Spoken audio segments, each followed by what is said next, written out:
It is Saturday, September 25th here in Draft Shark Studios, remote this week. I'm in the Long Beach area of New York. Welcome to our Week 3 DraftKings podcast. I'm your host, Matt Schaub. With me, as always, is Jared Smola, and this podcast is sponsored by our partners at FanShare Sports. FanShare curates hundreds of pieces of daily fantasy sports-related articles, tweets, and podcasts to create the most accurate ownership projections in the industry. Those projections can be found in the lineup generator on DraftSharks.com, and you can find up-to-date ownership info anytime at fansharesports.com. Jared, as I mentioned, I'm out of town for a family wedding on Long Island this weekend, but we all still have DFS lineups to set. We've got decisions to make, so the show must go on. It might sound weird. I have no idea. Does it sound weird with me in this conference room of a Ramada? It sounds like our podcast used to sound like 10 years ago. You know, we're stepping back into like the mid 2000s here, but it's all good. To me, it feels like I'm sitting in a 10-gallon drum right now, and I can just hear my picks reverberating. So let's hope that they're good ones so I don't hear bad picks going over and over again in my head. But we'll jump into it, Jared. Why don't you give me a cash QB to kick us off? Yeah, I'm playing Justin Fields in cash on DraftKings, $5,200. And, you know, to me, when you get a quarterback with rushing upside like this for $5,200, I mean, it's almost a no-brainer. The only argument against Fields in cash this week is there's really no one you're excited to pay up for, or at least I'm not. So it's possible to, you know, build with the more expensive guys, a Kyler Murray, a Patrick Mahomes, a Josh Allen even. But I'm playing Fields again. I think he might end up being like a Jalen Hurts type producer right away, where the passing might be iffy from week to week. But I mean, Fields might be giving us 50 to 80 rushing yards every game with, you know, a good chance at a touchdown. So for cash, I think he's a safe play when he's, you know, down in the low 5,000s. I'm very curious to see how much he ends up running. And it's nice to have Fields at 5,200 so we at least aren't all that tempted by Daniel Jones at 5,800. Because if you're tempted by Jones, just go ahead and play Fields. He's also got better guys around him at this point, even just with Allen Robinson and Darnell Mooney, considering the injuries on the Giants offense. I think I'm more likely to settle on Kirk Cousins at 6,300 against Seattle. I think you can stack him with either Justin Jefferson or Adam Thielen, or you can play him naked in cash lineups. And playing him naked probably makes Kirk Cousins feel embarrassed when you say stuff like that. But I think it works here because then you don't have to pick either of those wideouts for a cash lineup. You can get all the upside no matter who he throws to. QB 12 and QB 8 finishes for Kirk Cousins through 2 weeks so far. He hit the 300-yard bonus back in week 1. I think there's some shootout potential to Minnesota and Seattle. And then Matthew Stafford, Justin Herbert are kind of in the same range. They're within $200 of Kirk Cousins. Probably going to be a little bit more popular. I mean, all of those guys I think are fine as long as the lineup build makes sense for you in cash. Yeah, you know, to me, the concern with Cousins is always you're going to get one of those like 25 pass attempt games, but especially with Dalvin Cook's ankle injury, I think that makes it safer that, you know, Minnesota probably leans a bit more on the pass, even in neutral scripts on Sunday. And I also have a hard time imagining Minnesota running away from Seattle in this game. So I think we'll get at least like 30 to 32. And 32, I believe, was what he hit for pass attempts last week and did just fine passing. So I think for cash, maybe not the ultimate ceiling, but for cash, I think he's decently safe. On the tourney side, I know you already talked about Justin Fields, Jared, but is he really going to be in the mid single digits in ownership on DraftKings this week? Because that's a projection. That's a little surprising. I mean, quarterbacks never get super popular, but I would have guessed like 10 to 12% for Fields. We'll see. I mean, there's so many strong quarterbacks in the NFL, and I think people would prefer to, you know, get one of those elite guys, especially in tournaments where, you know, you want the upside. So Fields is definitely in play for me for tournaments at that ownership. Allen Robinson, I don't have it written down, but he's cheap. I think he's in the low 6,000s. You know, that's a cheap stack right there with plenty of upside. So I think that's interesting. You mentioned Justin Herbert. I'm going back to him in tournaments for sure. He's playing well. He's 11th in PFF passing grades. He's thrown for over 330 yards in both games so far. Just has 2 touchdowns, though. That's been the problem. He's sitting on a 2.3% touchdown rate. He was up at 5.2% last year, which is like, you know, just slightly above league average. So he's like throwing touchdowns at like half of league average pace right now.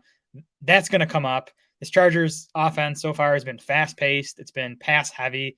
This should be a shootout, obviously, against the Chiefs. They're going to have to score to keep up. The Chiefs are going to be missing, very likely, defensive end Frank Clark. Chris Jones is questionable. One of their cornerbacks is questionable. So, you know, an already shaky defense looks even shakier heading into this matchup with the Chargers. And on top of that, we've got Keenan Allen at $6,600 for the stack. He's down $300 versus his season opening price, down $400 from last week, despite hitting the 100-yard bonus in each game so far. And we've got Mike Williams at $6,400. He's at lower ownership. If you just want to be off of Keenan Allen's ownership level, you could play both of them in a lineup. You've got Jared Cook at $3,900 as an option. You've got Austin Eckler at $7,200. Normally, we wouldn't look to stack a quarterback and a running back, but Eckler caught 9 balls last week. So he's one of those few guys that you could stack at that position with Justin Herbert. And his ownership projection right now is just 15%, which obviously isn't super low. But for a high upside running back, that's definitely a reasonable ownership rate in a large tournament field. So I really like Justin Herbert this week as well. Going back to Justin Fields, I mean, I can remember people being excited on DraftKings for like Kevin Hogan at $4,800 or somewhere in that range. Basically, any week that there is this running quarterback in that 5K or less range, people get excited. That's why I'm surprised this week there's not a little bit more love for Justin Fields at $5,200, an early first-round pick. And you alluded to it, Allen Robinson is only $6,200. He's currently projected under 5% ownership. Darnell Mooney, $4,300, even more affordable. He's also projected down in that range for ownership. So you could grab either of those guys, both of them, or neither. You could just play Justin Fields because he's a cheap quarterback with high upside and play no other Bears with him because we don't know the target distribution yet. It's entirely possible that Justin Fields has a good game and brings neither of those wideouts with him. So overall, I think there's so much you can do with Fields plus the extra spending power that his salary gives you. It's very easy to get excited about him right here. I can understand season-long apprehension. You know, what if he has a bad game? But what if he has a bad game here? Okay, you have a down week with your tournament lineups. It's not like he's a scrub passer either. Like, you know, he was a very impressive passer in college, has all the tools you could ask for, has the weapons as you've been talking about. So, yeah. I'm going to be on Fields if I kind of assumed he was going to be one of, if not the chalkiest quarterbacks. That's what I was assuming. I checked his ownership rate on our site. I was like, well, wait a second. Is that true? And I checked on FanShare specifically. I was like, same there. So apparently people just aren't as excited as I thought they would be. So I am. Let's stop talking about him then. That's right. Over at running back, what do you like for cash? Yeah, you mentioned Austin Eckler. I'm going to play him in cash. I'm going to play him in tournaments. You know, I think he was limited a bit by that hamstring in week 1, but in week 2, he played 63% of the snaps. He got 9 of the 14 running back carries, and as you said, had those 9 targets. He even converted a 2-point try in that game, which is kind of further confirmation from what we saw in week 1 that he's going to get some or you know most of those goal line looks this season, which hadn't been the case under the previous coaching staff. So that obviously gives him a much higher weekly ceiling if he's getting those touchdown chances. Awesome matchup here against the Chiefs. The Chiefs are 32nd in Football Outsiders run defense rankings. They're 27th in Football Outsiders running back coverage ranking. So Eckler has upside on the ground and in the passing game in this matchup. Yeah, they're still without what they thought was going to be their top linebacker, Willie Gay Jr., coming into the season. And not only are they last in Football Outsiders run defense rankings, they're last by a wide margin. There's a lot of space in those ratings between the Chiefs and the next one, which is Houston. So I certainly agree with that. Mike Davis and I are just going to have a weird relationship all season. We're not going to make eye contact when we're walking past each other in the hallway, but there's respect at this point. He's down to 5,100 on DraftKings, which puts him definitely in cash consideration for me. So far, he's had 2, I would say, lackluster fantasy outings, and even those 2 gave him 10.2 and 13.3 DK points. Each of those is at least 2x value on his salary this week, and he lost some yardage in week 1 to penalties, so that could have been better. This is probably the best matchup he has faced so far against the Giants. He's seen 13 targets through 2 games, so he's getting those higher value touches, even if the running doesn't come around. He's already down $300 from his season opening price because he hasn't done anything special so far. And Cordaro Patterson is the buzzy guy because of what he did last week, kind of lucking into a couple of touchdowns. Mike Davis still played about twice as many snaps, so he's still the better bet for touches in that Atlanta backfield. I just think Mike Davis is a solid bet for PPR floor at an attractive price. And then, I mean, if he happens to find the end zone in a matchup that certainly helps the chances of doing so, big boost at the price you're paying to get him. Yeah, I agree. Good value for the projected volume there. Do you prefer Mike Davis to Clyde Edwards-Helaire though at $4,800? I think I do because of the targets that he's getting. Yeah. That the CEH price is like DraftKings is just like daring you to play him. I think I'm going to end up playing him in cash. It's just that the production and the usage has been underwhelming, but it hasn't been $4,800 underwhelming, and it's still the Chiefs' offense. They have the highest implied total of the week. Chargers' run defense is not good, so it's a good spot for CEH. So I'm going to end up playing him, Edwards-Helaire in cash. Probably not in tournaments, assuming he's going to be popular though. Yeah, that's the other thing is ownership. It doesn't generally matter. If you're doing heads-to-heads, it doesn't matter, head-to-heads. But if it's like a larger field 50-50, I think another mark in Davis's favor is that if there's, 15 to 20 to more percent playing CEH and somewhere less than 10 playing Mike Davis, I don't think there's a huge difference between those guys. And I doubt that $300 between them is going to wind up making a huge difference for me. Yeah, that's fair. On the tourney side, what do you like at running back? I like DeAndre Swift. I like this Lions-Ravens game. I'm going to be stacking. I'm going to play like a Lamar Jackson, Mark Andrews stack and have Swift as the run back.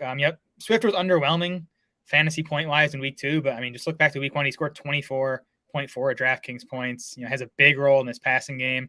Ravens defense had already been dealing with a ton of injuries. Now they sent 4 front 7 guys to the COVID list on Friday. So this is not a scary matchup. I actually think Detroit's offense is going to have some success at home in this game.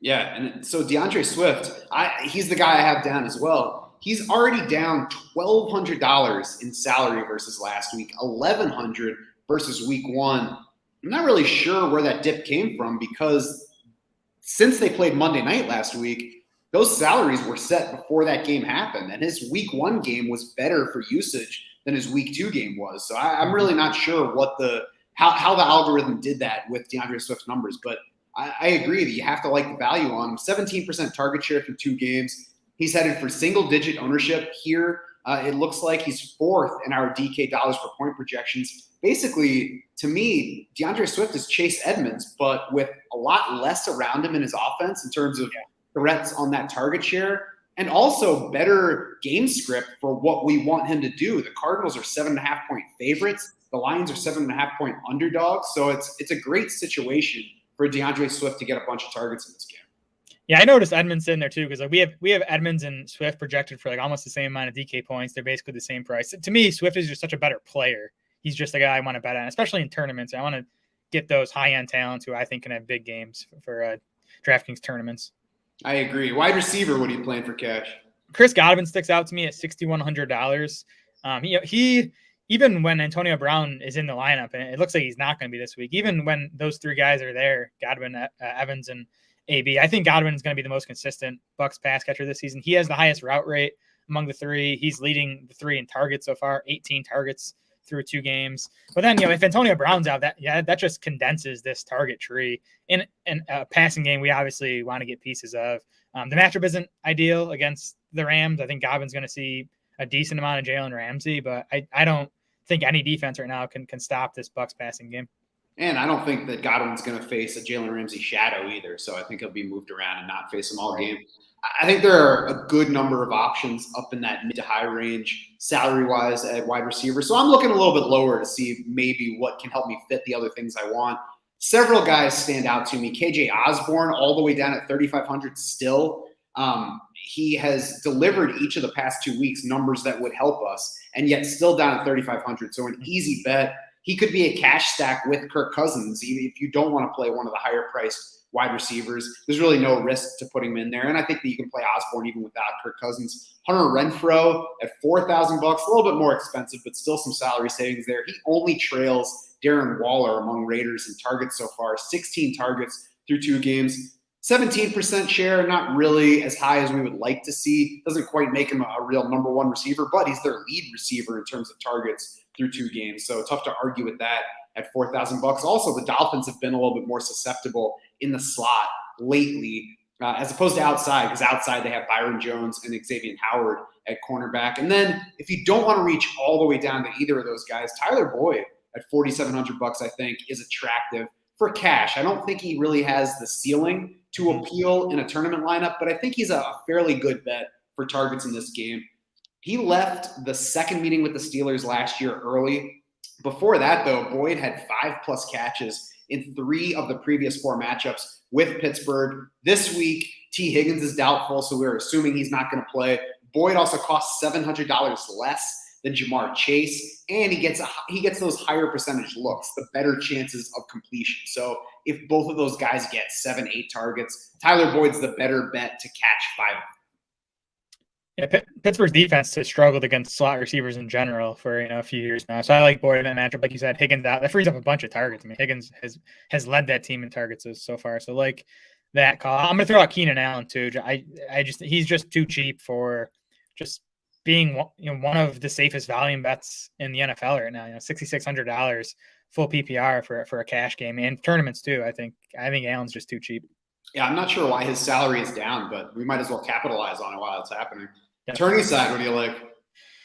Yeah, so I like the Bills passing game in tournaments. I didn't mention Josh Allen up top in the quarterbacks, but I just think that offense is sitting on a big game. It's the same offense we saw last year. They're the pass heaviest offense in the NFL so far. They're running at the fastest pace. That's just exactly what you want, especially for tournaments looking for upside, like a fast paced pass heavy offense. So Josh Allen. Stephon Diggs is the obvious stack. 21 targets through the first 2 games, leads the team 7th among wide receivers. Now I'm going to go back to Emmanuel Sanders too, who I played last week. Didn't quite work out. Had a long catch early in the game, just didn't do anything after that. But Sanders, $4,200 for a full-time player in that passing game. I think he's a good stack if you're playing Josh Allen. Yeah, I certainly can't argue with the upside in that passing game. When I got home last Sunday from my daughter's soccer game, I was like, 35-0 Bills. Josh Allen must be having a big day. No, turns out not. Turns out it was Zach Moss, but I agree that it's in there. We'll see if it's this week or if it's next week against Houston. Part of me hopes that it's not this week so that maybe we get lower ownership in that matchup with Houston. But you're not going to get low ownership on the Bills versus Houston no matter what they do this week. So I hope it's this week before everyone piles on. That's true. It'd be better if it's this week so you can go ahead and capitalize. Because I still kind of default to thinking that people will look at last week more than they do at this point. You guys are getting too smart. It's annoying, honestly. Washington, by the way, not playing as well on defense as we were expecting them to. The talent's there.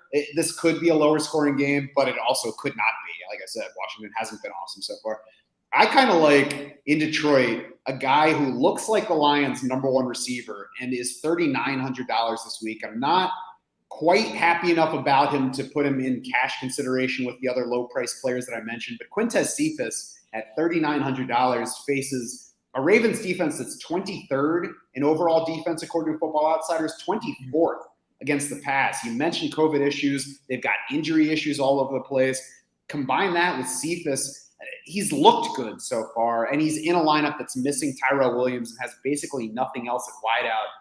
He's projected at less than 1% ownership by FanShare right now. So if he does anything of real value, he's going to give you a big boost. If he gets 8 to 10 targets, which I think is possible, not something I would bet on, but I think it's within the range of possible outcomes here, that would be very nice for Quintez Cephas at $3,900. Yeah, he's looked good through 2 weeks, and he's a guy a lot of the film guys liked. Like, he didn't have massive college production, didn't test well. He tested poorly, actually, but a lot of the film guys liked him, and it's seems like that's kind of coming to fruition. I think that Lions-Ravens game is the one to attack. I had Marquis Brown written down here too, just $5,600 projected at 6% ownership. Has really been playing well now, dating back to like midway through last season. So I like him on the fast turf there in Detroit on Sunday. Yeah, I've got Marquis Brown down for the FanDuel side, so we'll be talking more about him. Jared Goff, I didn't want to bet on for full season lineups in case he has a Jared Goff game. But in this setup, I'm totally willing to try a sneaky Lions stack, especially you're talking Jared Goff, DeAndre Swift, who's not as sneaky, but Quintez Cephas, TJ Hawkinson's not sneaky, but you could pick 3 of those guys and possibly get it paying off for you, especially against this banged up Ravens team.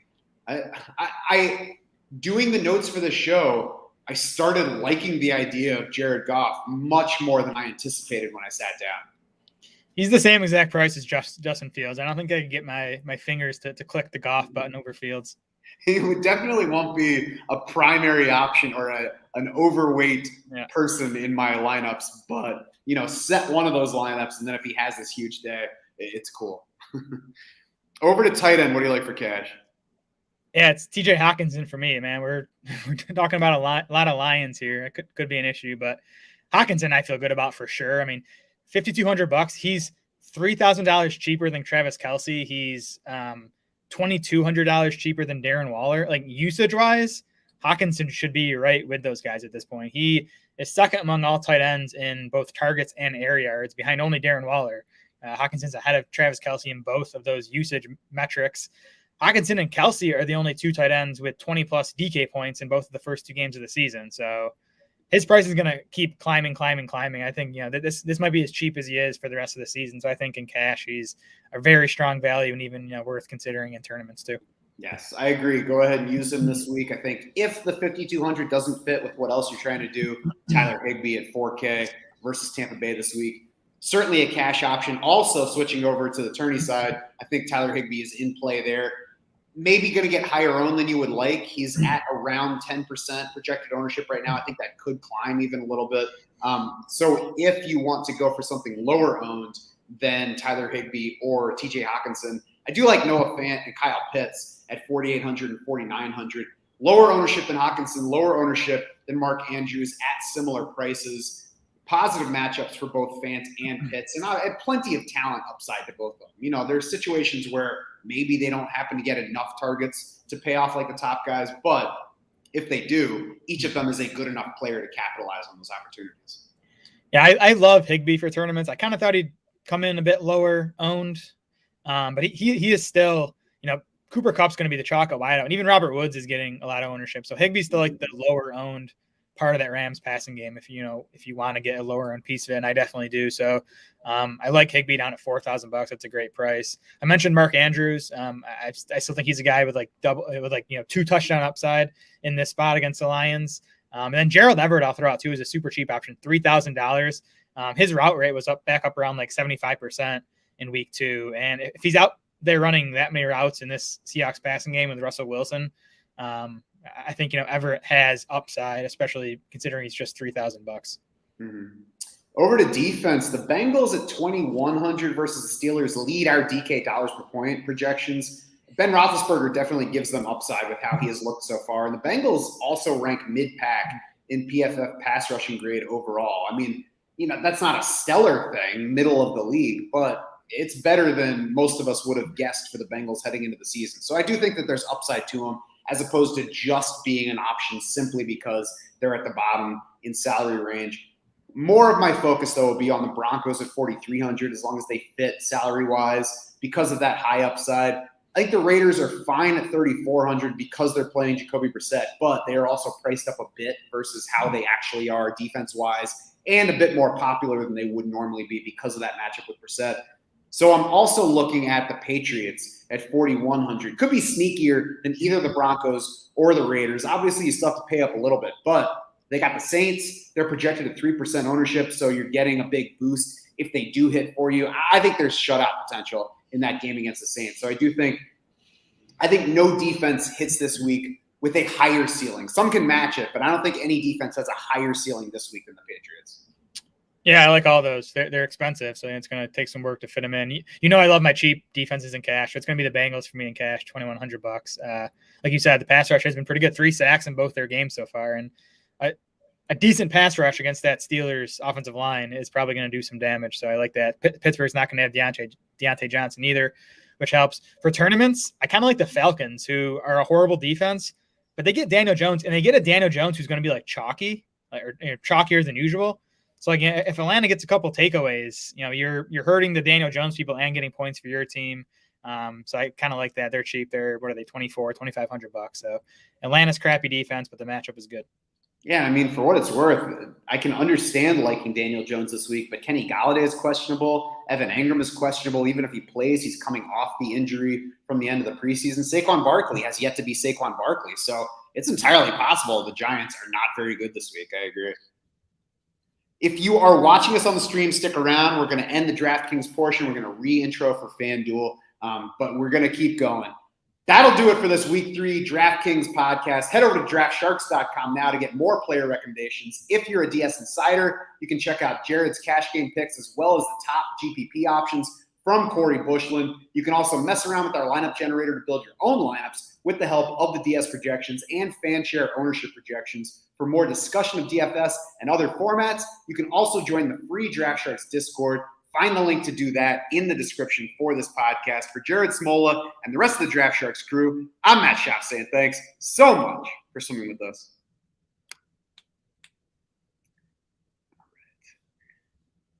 It is Saturday, September 25th here at Draft Shark Studios, remote this week. I was about to say in Rochester, New York, Jared, just out of habit, but I'm not in Rochester. I'm far from it. This is our Week 3 FanDuel podcast. I'm your host, Matt Schaff. With me, as always, is Jared Smola, and this podcast is sponsored by our partners at FanShare Sports. FanShare curates hundreds of pieces of daily fantasy sports-related articles, tweets, and podcasts to create the most accurate ownership projections in the industry. Those projections can be found in the lineup generator on DraftSharks.com, and you can find up-to-date ownership info anytime at FanshareSports.com.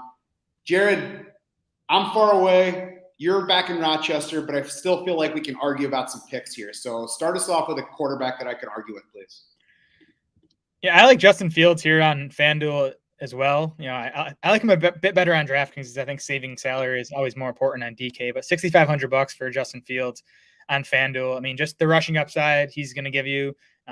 He had 92 rushing yards in the preseason and about a game and a half's worth of snaps. So, what's that? It's like 60 rushing yards in a game. I think, that's a pretty fair projection for him. So I like Fields and cash. If you're going to pay up, I like Lamar Jackson for $8,400. I just like who on that Lions defense is going to stop Lamar Jackson running? And he could have a big day passing too, because that secondary was bad to begin with, and they've lost a couple cornerbacks already. I'm a little bit scared of Lamar Jackson for cash coming off a hip injury. Not an injury, but he admitted early this week that his hip was sore because he flipped like an idiot into the end zone instead of just scoring a touchdown. And the illness that is apparently what has him questionable for the game. I think he'll play, but I think the combo just concerns me a little bit for what you have to pay for him. Also, there's so many options at quarterback this week. My favorite for cash is Matthew Stafford at $7,600. We've got a pass favoring matchup for him, as we saw with Dak Prescott against the Bucs in week 1, as we kind of saw with Matt Ryan last week at Tampa Bay. He had a bad game and still ended up with 300 passing yards, 2 touchdowns, 3 picks. Plenty of upside for Matthew Stafford without paying up for the higher price guys or Kyler Murray, especially at $9K. GPP side, what do you think? I like Josh Allen for $8,000. His price has come down. He's like priced in the like second tier of quarterbacks now, and he's obviously gotten off to a slow start. A bit of a concern just considering his history. Like, he was an inaccurate guy throughout his entire career basically until last year. So I guess there's a chance he's just gone back to that. But I'm betting against that, and especially in tournaments. Like, I'm just betting on the ultimate upside, and Allen obviously has that. He showed it all last season. Buffalo, the pass heaviest offense in the NFL, the fastest paced offense in the NFL so far. So you're just going to get a ton of volume here. Allen still has touchdown upside with his legs. So I'm going to, try to buy low on Allen in this spot at home for Washington. Yeah, the biggest reason to just go ahead and trust him is that he could play poorly and still produce fantasy numbers like he did over his first couple of years in the league. It'll be interesting to watch because, especially if you start out struggling, it can be easy for a player to kind of fall into old habits. So we'll see where he goes. But at this point, we'll go ahead and buy the dip. My big thing on the tourney side here on FanDuel is I'm not going one way and sticking with it for GPP lineups. I think there's too much at quarterback, and I want to spread it around because, we project them all. We rank them specifically for the week, but I don't know who's going to end up throwing 4 or 5 touchdowns. That part is luck. So rather than be frozen out of that by just being too staunchly in the corner of one quarterback, I'll spread it around among Stafford, who I mentioned, $7,600, Justin Herbert, $7,500, Kirk Cousins, $77, Tom Brady, $78. You mentioned Josh Allen. Talks about Kyler Murray at the top end. Russell Wilson at $8,400 is another that we haven't mentioned yet. All of those guys have attractive stacking options, plenty of fantasy upside. So I'll spread it around among that pool of quarterbacks. Like I said, I'm leaning away from Lamar Jackson a bit because the ownership is up for the matchup with Detroit, and there are the health issues that are at least question marks, if not full issues. And even though I mentioned Kyler Murray being so expensive, I think GPP side, if you're entering a bunch of lineups, I don't think you can really fade him versus the group. Maybe play him a little bit less, but he's got to be involved at this point after the way he's played the first 2 weeks. Agreed. Running back, what do you like for cash? So Clyde Edwards-Helaire is like the guy that's tough to get away from on DraftKings. I think it's Saquon Barkley on FanDuel for $6,000. And the production didn't come in week 2, but the usage was kind of back up to old Saquon Barkley. He played 84% of the snaps, ran a route on 74% of the pass plays. Like those are elite numbers. Still had just the 13 carries and the 3 targets. You kind of need that to come up. But I think coming off the long week now, I think he's going to see his biggest workload of the season, and he gets easily his easiest matchup of this season so far. Atlanta 29th in overall defensive DVOA.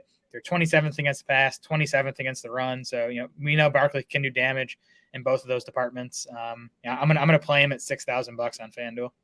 Yeah, my inclination when I look at him is to say he doesn't feel safe enough to be in a cash lineup, but maybe what I actually mean is maybe I don't think he has the ceiling to be worth playing in a GPP lineup, because if he's getting that usage and those touches in this matchup, he should be able to score decent floor points. I don't think that I believe in the Giants offense enough for Barkley to hit that ultimate ceiling, but he should be able to provide us value at 6,000. So as I was looking at the rankings, I'm like, I don't know about him here, but I think, thinking it through more, I believe in him more than I thought I did for this particular format. Austin Eckler at 7K is going to be a starting point player for me too.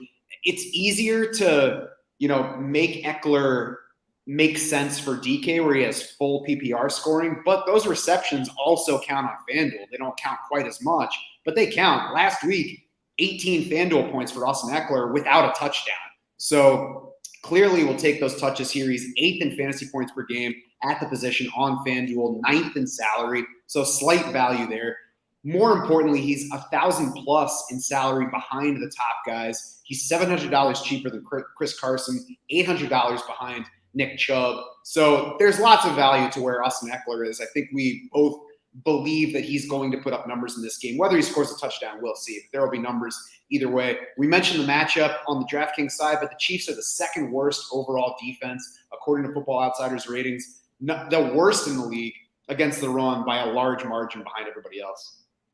Yeah, and we want touchdown upside on FanDuel. I think Eckler has more touchdown upside this year than he has in the past. He got those 2 carries inside the 5 in week 1, and then he got the 2-point conversion try in week 2. So far, it looks like this new Chargers coaching staff is going to use Eckler around the goal line. So that helps him a ton on FanDuel. Yeah, it would not make sense to yank Austin Eckler near the goal line just to put in Larry Roundtree instead. Tournament side, what are you playing?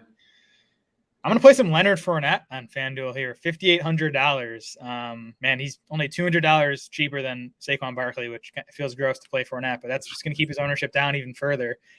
2 straight games now as the leader of the Bucs backfield. He had 9 carries and 7 targets in the first game, 11 carries and 4 targets in the second game. Top 20 among running backs and expected fantasy points in both of those games. So he's getting the usage in this, top 5, top 3, maybe the best offense in the NFL. So, that's kind of all you want out of a fantasy back.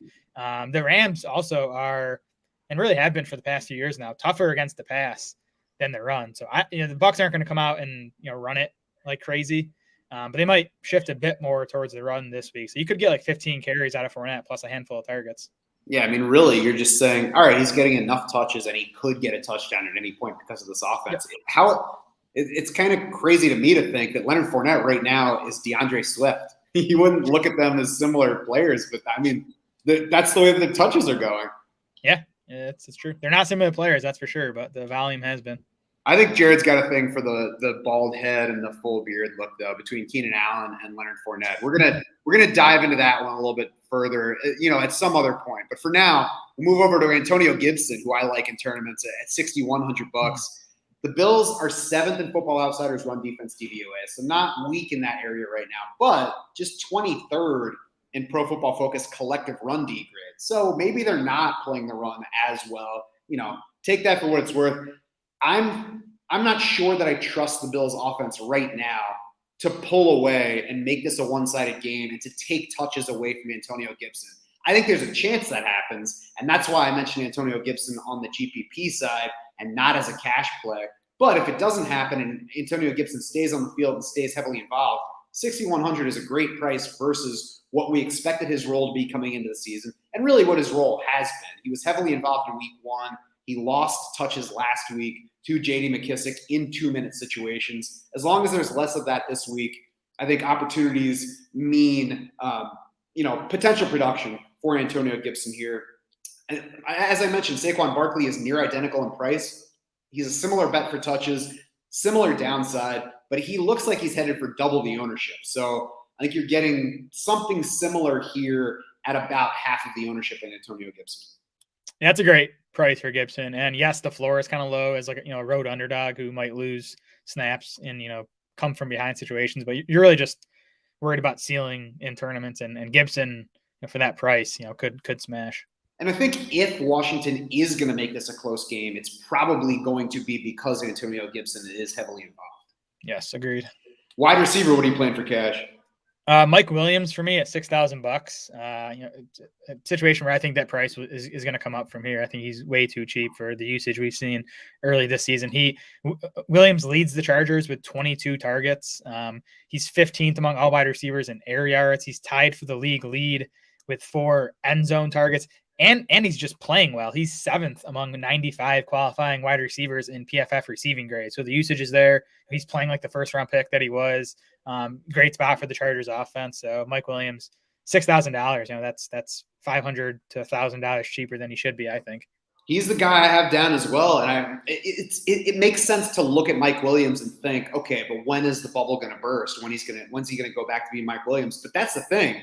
Is right now, he's not the Mike Williams that we've seen in terms of usage. He has 1 more target than Keenan Allen. He has 2 more receptions than Keenan Allen through 2 games. And his ADOT is 1.2 yards shorter than Keenan Allen's through 2 games. So basically right now, Mike Williams is 2020 Robbie Anderson. And the price has not caught up with that yet.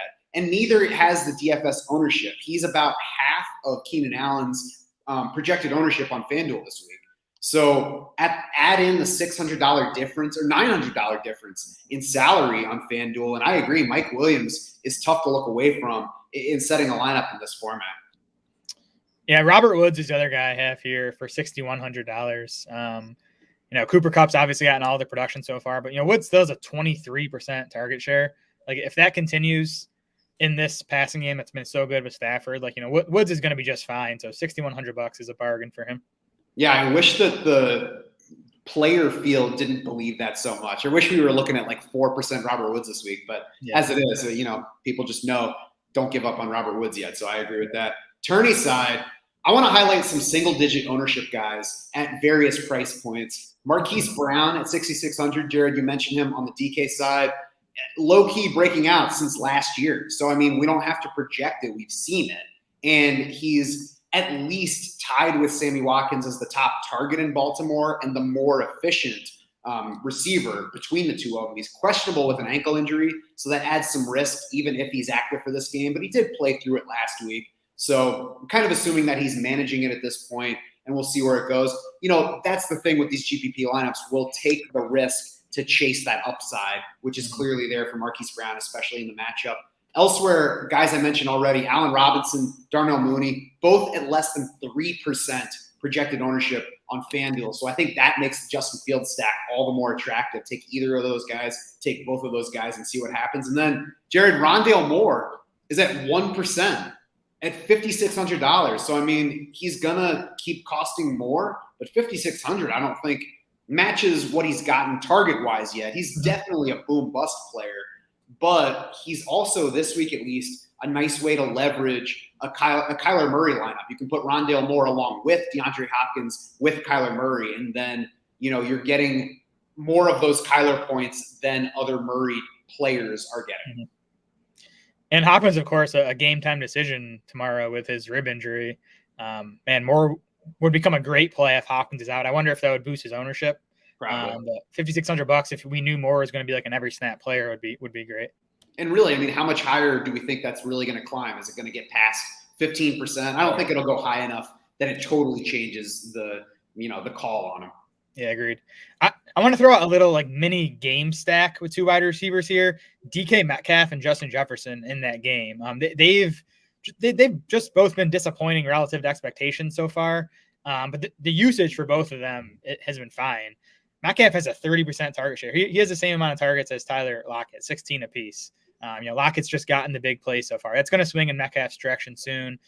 Justin Jefferson, he's been fine. He's been even better than Metcalf, but still maybe slightly disappointing.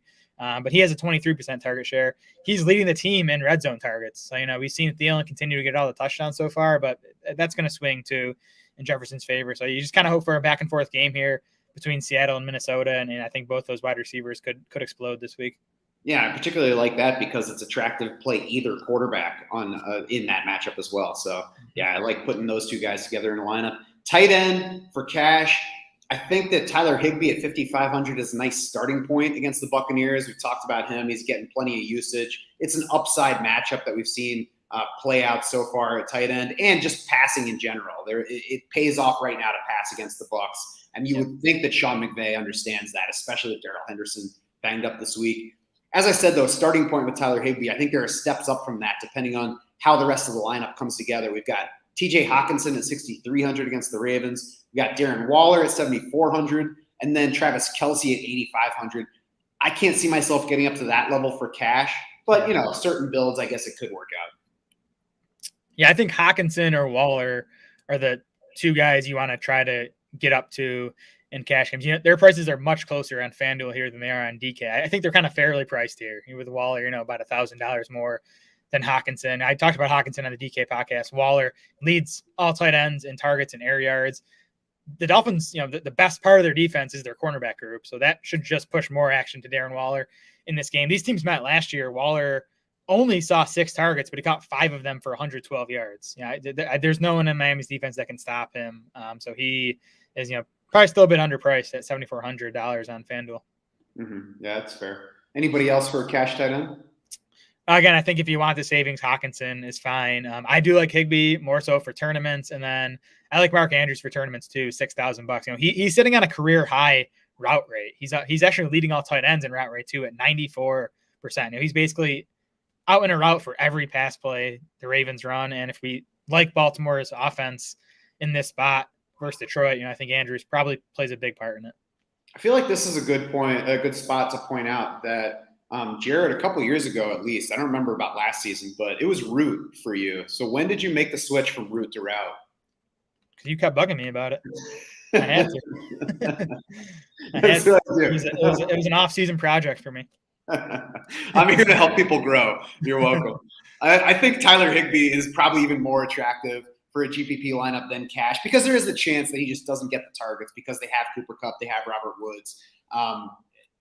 On this side, though, we always like the upside on him. And even though his ownership level will be up a little bit, I don't think he's going to get high enough that it should change whether you choose to use Tyler Higbee in a tournament lineup.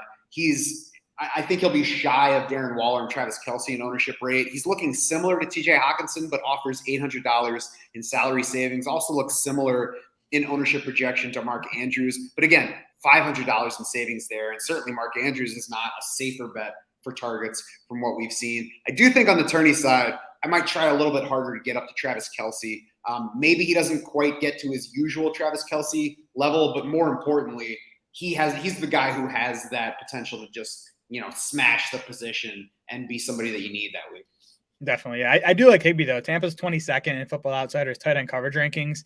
They allowed 9 catches to Cowboys tight ends in week 1. And then Kyle Pitts went for 73 yards on 5 catches in week 2. So I think it's definitely a matchup that, Higbee can win. Mm-hmm. Defense. What do you like here?